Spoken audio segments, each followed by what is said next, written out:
Henry VIII was born in 1491, back when numbers were still quite low, and England was ruled by people with extremely confident eyebrows. He was the second son of Henry VII, which was confusing for everyone because it meant the royal family sounded like a sequel that hadn't decided what genre it was. As a young prince, Henry was handsome, sporty, and very fond of hitting things with sticks, which in those days counted as both education and personality. He wasn't actually supposed to be king at all.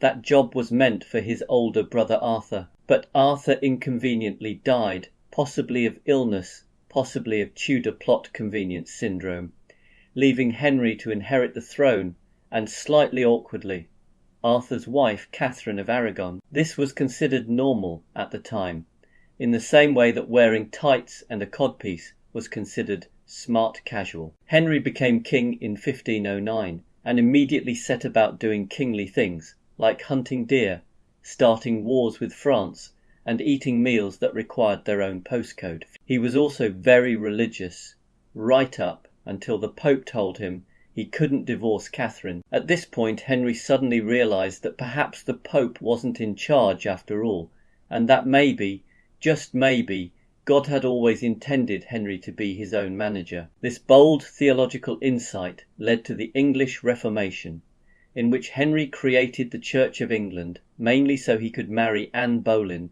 without filling in forms in triplicate. Historians call this a profound moment of spiritual independence.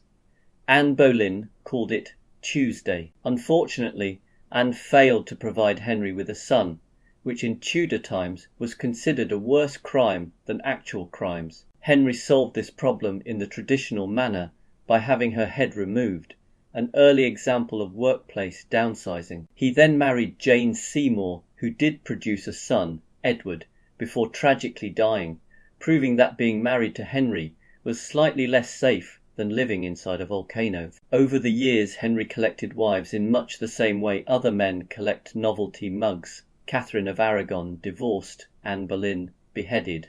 Jane Seymour died, Anne of Cleves returned under warranty. Catherine Howard also beheaded, suggesting Henry hadn't read the instructions, and Catherine Parr survived, possibly by hiding behind furniture. As he grew older, Henry became larger, louder, and more convinced that everyone else was doing history wrong. A jousting accident left him with a bad leg, which meant he could no longer run about hitting things with sticks.